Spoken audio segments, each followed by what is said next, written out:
പതിറ്റാണ്ടുകൾ പഴക്കമുള്ള പത്തനംതിട്ട കലഞ്ഞൂർ പാടം SKV LP സ്കൂൾ പ്രവർത്തിക്കുന്നത് ടിൻ ഷീറ്റ് കൊണ്ടുള്ള മറച്ച മേൽക്കൂരയിലാണ്. 8 വർഷം മുമ്പ് ഓടുമേഞ്ഞിരുന്ന കെട്ടിടം ചോർച്ചയെ തുടർന്നാണ് ടിൻ ഷീറ്റ് ഇട്ടത്.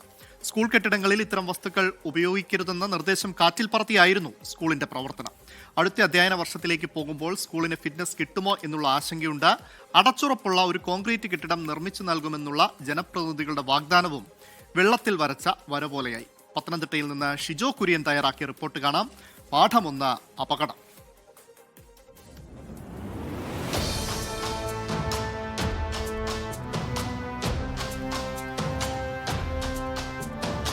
ഭയങ്കര ചൂടായിരുന്നു. സീറ്റ് മാറണമെന്ന് ആഗ്രഹമുണ്ട്.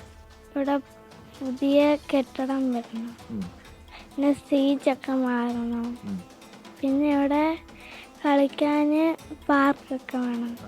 പെട്ടെന്ന് ഇതൊക്കെ ശരിയാക്കി തരണം.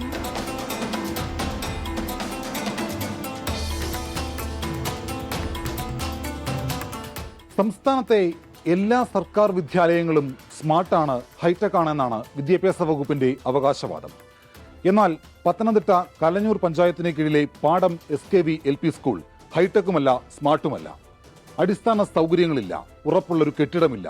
അതിനുമപ്പുറത്തേക്ക് ഏറ്റവും ഗുരുതരമായ സാഹചര്യം ഈ സ്കൂളിന്റെ മേൽക്കൂരയാണ്. ടിൻഷീറ്റ് കൊണ്ടാണ് ഈ സ്കൂളിന്റെ മേൽക്കൂര മേഞ്ഞിരിക്കുന്നത്. 2019 പൊതുവിദ്യാഭ്യാസ വകുപ്പ് ഒരു ഉത്തരവിറക്കിയിരുന്നു. ചൂടുള്ള, തീപിടിക്കുന്ന യാതൊരു വസ്തുക്കളും ഉപയോഗിച്ചുകൊണ്ട് സ്കൂളിന്റെ മേൽക്കൂര നിർമ്മിക്കാൻ പാടില്ല എന്നുള്ളത്. പക്ഷേ വർഷം ഇത്രയായിട്ടും പാടം SKV LP സ്കൂളിൽ ഇതൊന്നും പാലിക്കപ്പെട്ടിട്ടില്ല.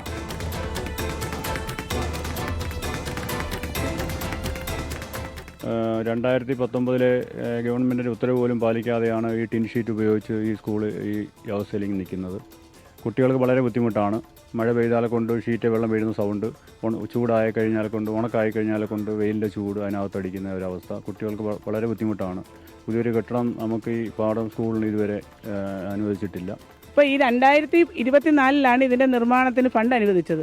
പക്ഷേ ഇന്ന് വരെ അതിൻ്റെ ഒരു നിർമ്മാണം തുടങ്ങിയിട്ടില്ല. ഇപ്പോൾ ഈ നിയമസഭാ ഇലക്ഷന് 1 മാസം, അതായത് നിയമസഭാ ഇലക്ഷൻ വിജ്ഞാപനം വരുന്നതിന് ഒരാഴ്ചയ്ക്ക് മുമ്പ് ഒരു ഉദ്ഘാടന മഹാമഹം ഇവിടെ നടത്തി MLA.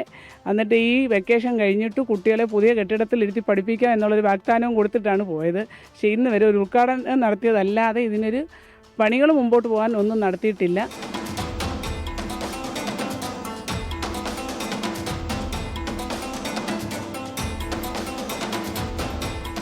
ഇരുട്ടുകൊണ്ട് ഓട്ടയടയ്ക്കുന്ന പരിപാടി ഇങ്ങനെ പറയാൻ എളുപ്പമാണ്. പക്ഷേ ഇത് പ്രാവർത്തികമായാൽ എങ്ങനെ ഇരിക്കും? അതിൻ്റെ ഒരു ഉദാഹരണമാണ് പാടം SKV സ്കൂളിൻ്റെ മേൽക്കൂര. നേരത്തെ ഓടിട്ട കെട്ടിടമായിരുന്നു. മഴ പെയ്ത് ചോർച്ചയായതോടെ ഓട് മാറ്റി ടിൻഷീറ്റാക്കി. ടിൻഷീറ്റ് ഇട്ടതോടുകൂടി കുട്ടികൾക്ക് ക്ലാസ്സിൽ മര്യാദയ്ക്കിരിക്കാനും പഠിക്കാനും കഴിയാത്ത സാഹചര്യമായി. മഴ പെയ്താൽ വലിയ ശബ്ദം, ചൂടാണെങ്കിൽ അകത്തുപോലും കുട്ടികൾക്ക് മര്യാദയ്ക്കിരുന്ന് പഠിക്കാൻ കഴിയില്ല. അടുത്ത അധ്യയന വർഷത്തിലേക്ക് പോവുകയാണ്. അപ്പോഴും ഈ ടിൻഷീറ്റിന് കീഴിലിരുന്ന് കുട്ടികൾ പഠിക്കേണ്ട ഗതികേടിലാണ്.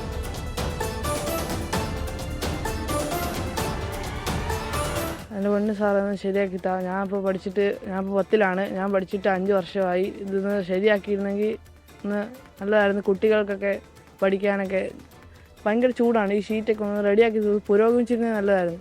നിർമ്മാണ ഉദ്ഘാടനം ഇവിടെ എല്ലാ വർഷവും നടക്കുന്നുണ്ട്. വളരെ ശോചനീയമാണ് ഇവിടുത്തെ കാര്യങ്ങൾ. ഇനിയിപ്പം 30 ദിവസം തികച്ചില്ല കുട്ടികൾക്ക് സ്കൂൾ പ്രവേശനത്തിന്. അപ്പോൾ അതിന് വേണ്ടുന്ന നടപടികൾ അധികാരികൾ സ്വീകരിക്കണമെന്നാണ് നമുക്ക് പറയാനുള്ളത്. പുരോഗമനമായിട്ടില്ല. എവിടുത്തെ സ്കൂളിനെ വെച്ച് നോക്കുകയാണെങ്കിലും ഒരു സ്റ്റാൻഡേർഡ് പഠിത്തമൊക്കെ കുഴപ്പമില്ല, പക്ഷെ ഒരു സ്റ്റാൻഡേർഡ് വന്നിട്ടില്ല.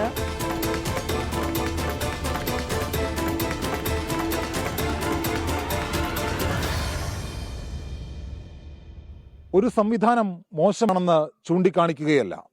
പാടം SKV LP സ്കൂൾ നേരിടുന്ന പരിമിതികളും പ്രയാസങ്ങളും ബന്ധപ്പെട്ട ജനപ്രതിനിധികളുടെ മുമ്പിലേക്ക് കൊണ്ടുവരാൻ വേണ്ടി മാത്രമാണ് ഈ വാർത്ത. അടുത്ത അധ്യയന വർഷത്തിലേക്ക് പോകാൻ വളരെ കുറച്ച് സമയം മാത്രമാണ് ഇനി മുമ്പിലുള്ളത്. അതിനു മുമ്പെങ്കിലും ഈ സ്കൂളിന്റെ അടിസ്ഥാന സൗകര്യ വികസനങ്ങളിൽ കാലതാമസമുണ്ടാവാതെ ഇടപെടാൻ ബന്ധപ്പെട്ട ആളുകൾക്ക് കഴിയണം. സഞ്ജയ് ഇക്ബാലിനൊപ്പം ഷിജോ കുര്യൻ, 24.